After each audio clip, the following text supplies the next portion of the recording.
The fog rolled in just after midnight, swallowing the roads and rooftops like a living thing.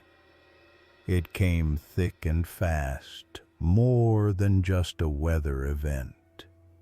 It felt intentional, as if summoned. By morning, the town of Marlow Creek was no longer visible on satellite maps. No sun broke through the milky veil above, no bird song, no wind, just stillness, as though the world had paused mid-thought. Marlow Creek was a quiet town tucked between low hills and dense woods, the kind of place where nothing ever happened. People left their doors unlocked, left their keys in the ignition, left their worries on the porch.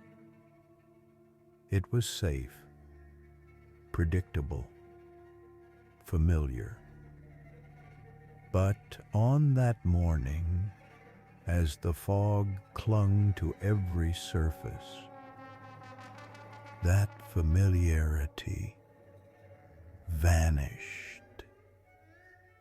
What made the fog so terrifying wasn't just its thickness, it was the silence that came with it. No sound carried more than a few feet. Cars idled at intersections, headlights dim and swallowed by gray. Children peered out windows and cried for reasons they didn't understand. Dogs refused to go outside, tails low, ears back, growling at something their owners couldn't see. Sheriff Lane was the first to report anything strange. His voice crackled over the emergency radio, tense and hushed. He said the fog wasn't natural. Said it felt cold, not like weather cold, but something deeper, like it was alive and watching. His message ended abruptly, not with a click, but with a noise, something like static mixed with a low hum. And then silence. By 9:00 a.m., cell service dropped. Landlines stopped working. The internet vanished. It was like the town had been unplugged from the rest of the world. Some believed it was a government experiment. Others whispered about chemical spills or biological weapons. But no one came. No sirens, no helicopters, no military convoys. Just fog. By noon, visibility dropped to less than 10 feet. People started staying indoors, shutting curtains, locking doors. Something about the way the fog moved, too fluid, too deliberate, made it feel less like a natural phenomenon and more like a predator. Some claimed it responded to movement, curling toward whoever stepped outside. Others said they heard whispers in it, unintelligible but urgent. That night, the first person went missing. Her name was Emily Hart, 17, quiet, loved old books and black coffee. Her mother swore she went out just to check the generator in the shed. Said she was only outside for 30 seconds, but she never came back. Not a trace. No footprints. No sound. Just the open back door and a trail of mist seeping in. The next morning, 2 more vanished. A couple from Willow Lane. Their porch light was on, their TV flickering through the living room window. Breakfast half-eaten on the table. But they were gone. Panic took hold. The town sealed itself tighter. People stopped talking to each other, holed up in bedrooms, armed themselves with kitchen knives and hunting rifles. But nothing changed. The fog stayed. Thick, wet, cold. And then the sightings began. It started as shadows, shapes moving behind the fog. Too tall, too thin, too wrong. One woman said she saw something standing on her lawn at 3:00 a.m., unmoving, watching. When she blinked, it was gone. Another man claimed to see it reflected in the mirror, standing behind him in the fog-covered glass. Though he was alone in the house, descriptions began to align. Tall, 7 feet, maybe more. Slender limbs that hung too low. A featureless face. Smooth, pale skin where eyes and a mouth should be. It didn't walk so much as drift. No footsteps. No breath. And yet, it watched. It never entered homes. Not at first. But it came close. Close enough to see through windows, to tap on the glass, to leave condensation handprints with too many fingers. Children screamed in their sleep, waking with nosebleeds and blank stares. One little boy gouged out his own eyes, whispering about the watcher in the white. He didn't survive the night. Desperation grew. Some tried to leave town, drove their cars blindly into the gray. None returned. The fog swallowed headlights like quicksand, and engines died mid-road. People started abandoning their homes, running through the mist in blind panic.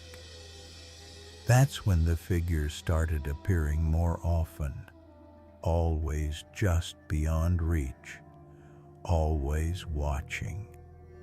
A group of 5 barricaded themselves inside the town church, old stone, thick walls, candles flickering in every window. They prayed, sang hymns, begged for deliverance. In the morning, the doors were still locked from the inside, but everyone was gone. No blood, no struggle, just pews and silence. The town's mayor, Margaret Holloway, was the last to make a public address. She stood on the library steps, fog coiling around her ankles. Her voice was calm, too calm. She said the town had been chosen, that it was never supposed to be found, that the fog was a gate and they were on the threshold. Then she walked into it and disappeared. People began to break. Some took their own lives. Others tried to fight the fog, shooting blindly into it, screaming for it to leave. One man set his house on fire, said he'd rather burn than be taken. The fire department never arrived. The house burned to ash. In the smoke, neighbors swore they saw a figure walking untouched through the flames. Those who survived did so by hiding, moving only when the fog grew still, speaking only in whispers, blocking mirrors, covering windows, sleeping during the day if at all. It wasn't about survival anymore. It was about delay. They all knew it would come for them eventually. It was patient. It always watched, always waited. Days passed, or maybe weeks. Time bent in the fog. Clocks stopped working. Calendars felt meaningless. Food ran low. Water turned brackish. People turned on each other. Madness crept in like mold, and then, just as suddenly as it arrived, the fog lifted. It happened slowly. First a breeze, then sunlight piercing through in golden beams, then blue sky, crisp and sharp. Birds returned, the wind blew, people emerged, blinking, squinting, crying. But half the town was gone. Not dead, not buried, just missing.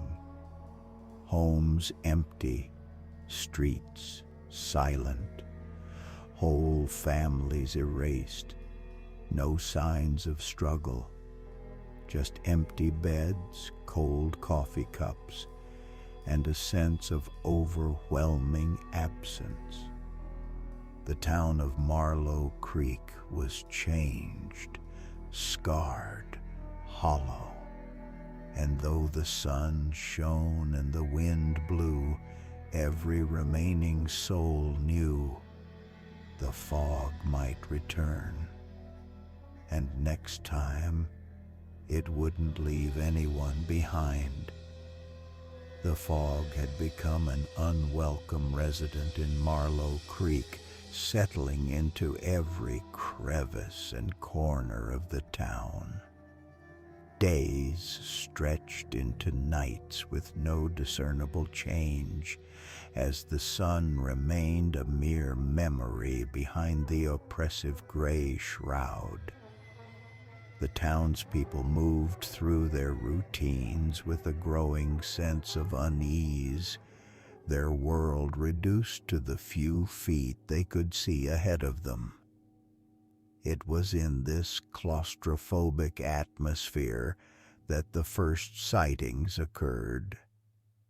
At first, they were dismissed as tricks of the light or the mind's attempt to make sense of the formless mist. A shadow here, a fleeting shape there, nothing substantial, nothing to warrant alarm.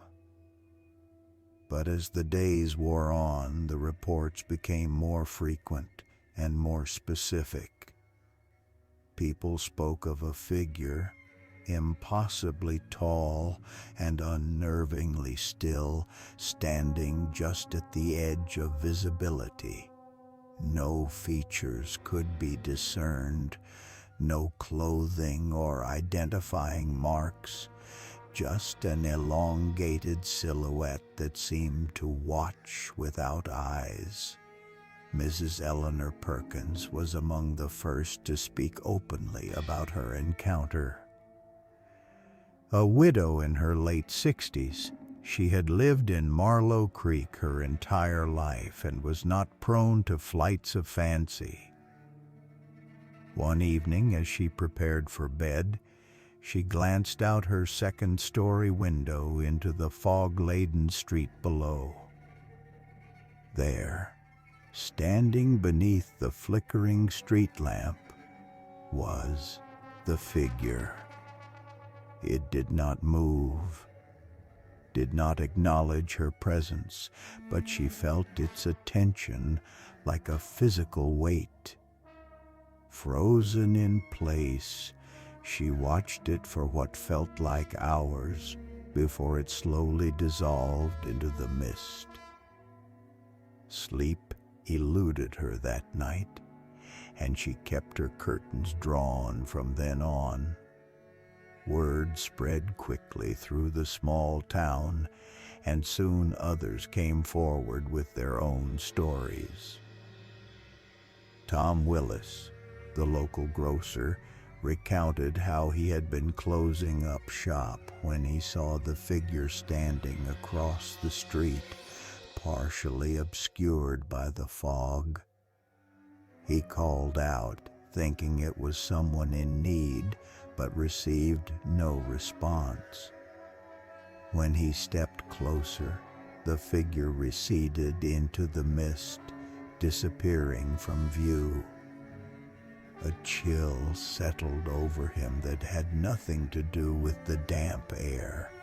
Children, too, began to speak of the figure, though their accounts were often dismissed by adults as overactive imaginations.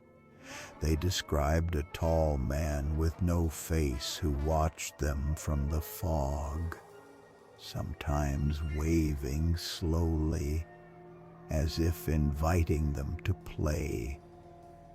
Parents grew concerned, keeping their children indoors and away from the thickest areas of fog. But the figure seemed to be everywhere and nowhere at once. The town's pastor, Reverend Matthews, attempted to quell the growing hysteria. From his pulpit, he spoke of collective delusions and the power of fear to create monsters where none existed. He urged his congregation to remain steadfast and not give in to paranoia. Yet, even he was not immune. Late one night, as he locked up the church after an evening of prayer, he saw the figure standing at the edge of the churchyard. Clutching his Bible to his chest, he whispered a prayer and hurried home, never speaking of the incident to anyone. As the sightings increased, so did the tension within the town. The once tight-knit community began to fray at the edges. Neighbors who had known each other for years now eyed one another with suspicion, wondering if the figure was one of their own or something else entirely.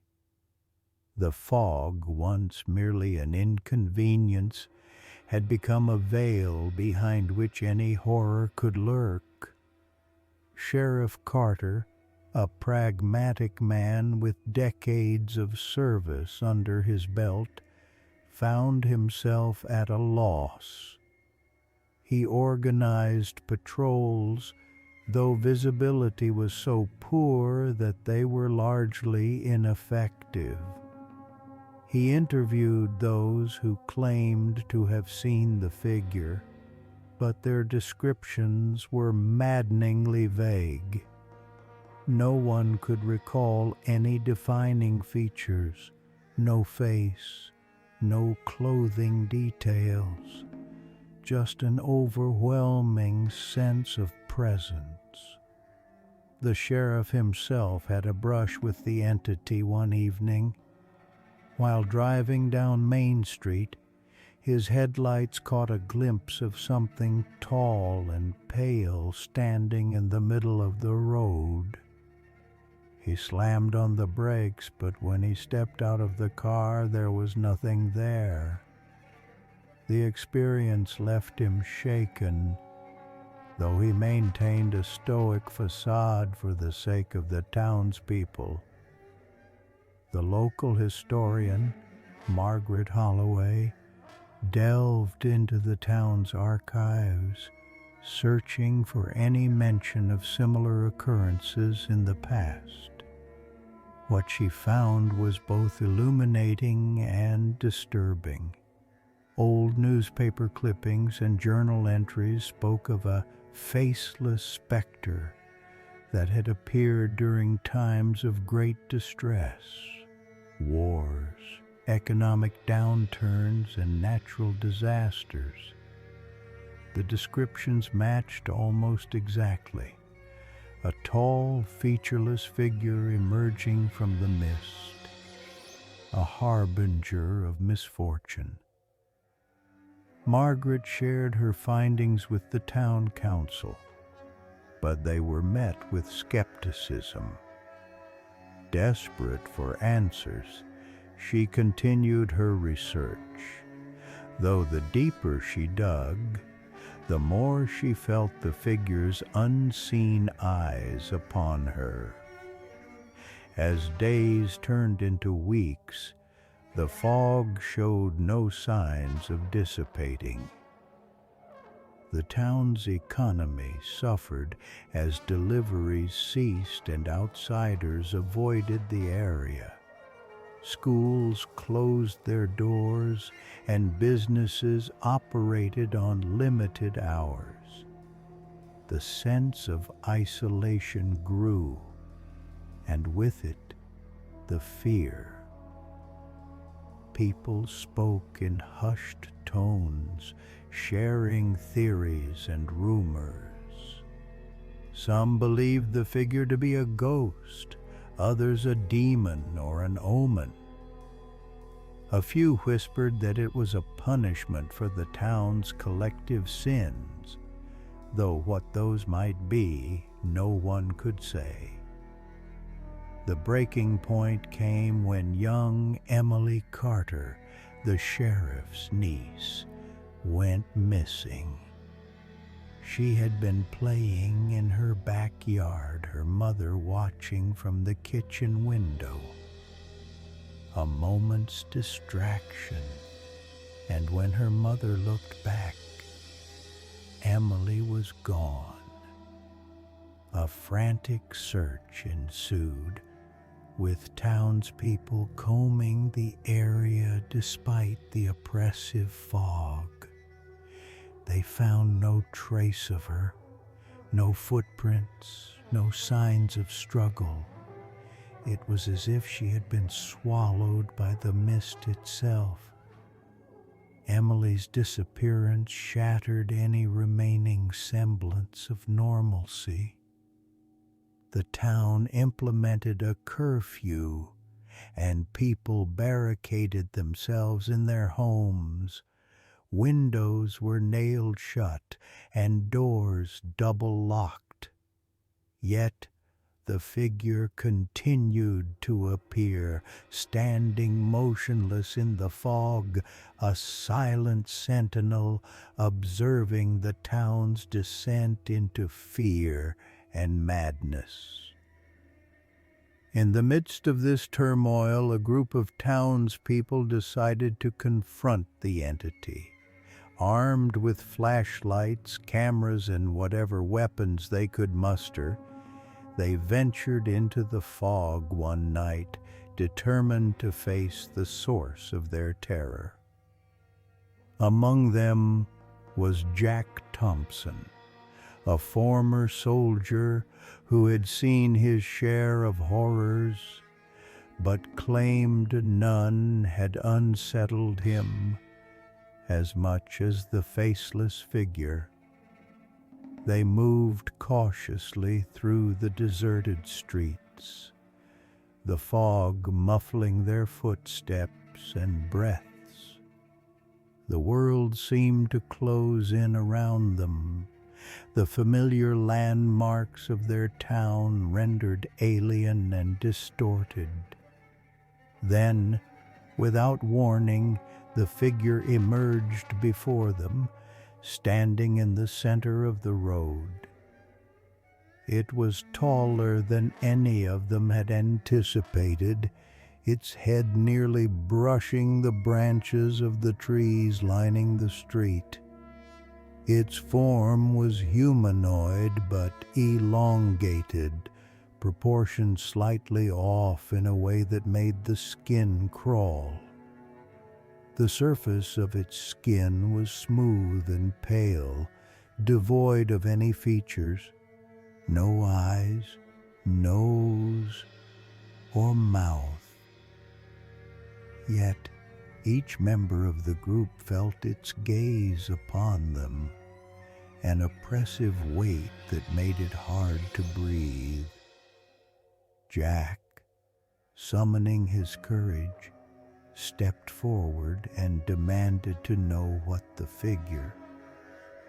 By the time the fog finally lifted, it did so, as if it had never been there, slipping back into the sky, curling through alleyways, vanishing between the trees without a sound. A pale morning sun crept across the rooftops of Marlow Creek, bathing the town in soft gold, as if to offer a quiet apology for the horrors that had just passed. But the sunlight revealed a new emptiness. Homes were still, stores silent, driveways empty.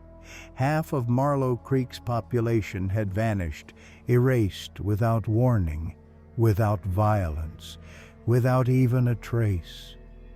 There were no bodies, no blood, not even signs of struggle. Children's toys lay undisturbed in yards. Breakfast sat half-eaten on kitchen counters. The church bell, frozen mid-swing, never finished its chime. The survivors stumbled out into the streets like ghosts, blinking up at the light they hadn't seen in weeks. No one spoke. Some fell to their knees in relief. Others screamed. A few simply stood and stared at the space where their friends and families had been just days before. The town was fractured, like a painting torn in half and clumsily stitched back together. Everyone left had a piece missing. Sheriff Carter was among the first to begin organizing what remained. With a weary sense of duty, he gathered the names of the missing and the living, writing them in a worn leather ledger that suddenly felt sacred. He moved house to house, checking doors, calling names. Many homes were empty. Others contained only one where once there were four. The silence was no longer oppressive, but somehow worse, thin, like the town itself had exhaled for the last time. It didn't take long for people to notice something had changed. not just the absence of the fog, but the town itself. Things were off. Unfamiliar birds called from trees no one remembered planting. A road behind the high school led to a field that hadn't existed before. Street signs bore names that didn't match any record. Maps of the town, both old and new, no longer aligned with what their eyes confirmed. The survivors began to wonder if this was even the same Marlow Creek. Margaret Holloway, the historian, returned from her research underground to find her house had shifted 3 feet to the left. She stood in front of it for a long time, studying the cracks in the foundation like they might spell out a message. Her walls were lined with maps and timelines, accounts of similar fogs in distant corners of history, long suppressed and forgotten. One by one, each had ended the same way. Mass disappearances, survivors changed or driven mad, and silence from the outside world. She started pinning photos and notes to her walls, string connecting towns across centuries, fog patterns and faceless entities rendered in old sketches. A pattern emerged, a cycle, a return. A month passed. The roads leading out of town reopened, though no one who tried to leave got far. GPS scrambled within minutes. The horizon never arrived. Cars ran out of fuel. Drivers found themselves circling back to the center of town, regardless of direction. It was as if Marlow Creek had been shifted to a new place entirely, or perhaps sealed within its own. Mail stopped arriving. The internet never returned. Phone signals fluttered in and out with no consistency, often connecting only to garbled voices or looping static. Every few days, someone would claim they received a message, a voicemail from a missing relative, a handwritten letter that appeared on their porch overnight, always postmarked from places that didn't exist. They never made sense. A child's drawing of a sunless sky, a shopping list in their own handwriting but written backwards, a note that simply read, "Still watching." Some couldn't handle it. Despair crept in like the fog had once done. A few took their own lives. Others vanished again, even without the mist. One by one they slipped away, while asleep in broad daylight, in the middle of a conversation. A blink, and they were gone. Those left behind began keeping journals, marking their presence every hour. "I am here" became the town's unofficial motto, scrawled across doors, painted on sidewalks, whispered like a prayer before sleep. The faceless figure no longer appeared with the frequency it once had, but some swore it never truly left. They said it stood at the edge of vision, just past the trees, waiting. Some believed it was inside them now, walking in their dreams, mirrored in the corners of their eyes. Nightmares spread like a second plague, each more vivid than the last. Dreams of endless corridors filled with fog, of voices behind walls, of mirrors that didn't reflect. Children who had lost their parents began to draw pictures of the entity without prompting, claiming it told them things, warned them, guided them. Some drawings showed the figure standing beside families now gone, holding their hands, leading them into a gray sea. Others were less peaceful, rows of eyeless faces, mouths stitched shut, bound together in an ocean of white. In the absence of answers, rituals emerged. People lit candles in every window.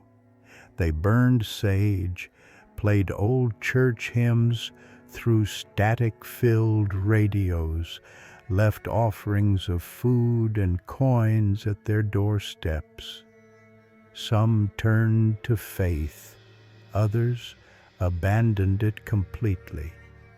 A small group formed around the belief that those taken had been chosen, that the fog was not a curse but a passage. They held midnight vigils, chanting in the town square, calling for the return of the fog. Sheriff Carter disbanded the group after a member attempted to lead a child into the forest, claiming the figure was waiting to take her home. One day, nearly 3 months after the fog lifted, the sky cracked. It was not lightning nor thunder, but a sound like ice splintering across metal. Everyone heard it. The clouds swirled, forming a spiral that hovered motionless above Marlow Creek. From its center fell ash, not fire-born but soft and gray, like dust from forgotten places. It settled on rooftops and skin, clung to hair, left the air tasting like static. No one could explain it. Scientists, if they still existed, never came. Time itself felt changed. Watches stopped. Shadows moved the wrong way. Some swore the moon appeared during daylight. Others claimed they had conversations with loved ones, only to find out they'd spoken to an empty room. A group of teenagers ventured into the woods and returned a week later with no memory of leaving. Their clothes were soaked. Their feet were bare. One carried a stone inscribed with symbols no one could read. And then came the whispers. They started as faint background noise, like static just behind the ears. But over time, they became clearer. Snippets of sentences, half-thoughts, names of the missing spoken in familiar voices, the sound of children laughing in abandoned houses, the ring of old telephones no longer connected to anything. People began to answer. Some spoke back, Some listened for hours, tears running down their cheeks. A few followed the voices into the fog patches that still lingered in the woods. None of them returned. Margaret Holloway was among the last to vanish. She left behind a room filled with notes, sketches, timelines, a map of the town layered with symbols and ink. Her final entry was written hastily, ink smeared as though by a shaking hand. We were never alone. This place was never ours. The fog is not gone. It was never weather. It was a door. And now it's open. The ledger Sheriff Carter kept was eventually left on the steps of the church, pages fluttering in the wind. On its last page was a list of names with a single line drawn through the middle. The names above the line were all crossed out. Below it, only a handful remained. He was not among them. Years passed, though time had little meaning in Marlow Creek anymore. The outside world, if it still existed, had long stopped trying to reach them. Roads collapsed, signs rusted, trees grew over power lines. The town became a ruin preserved in silence, but within it, life endured. Strange, hollow, echoing life. Survivors built gardens that bloomed in moonlight. They raised animals that never blinked.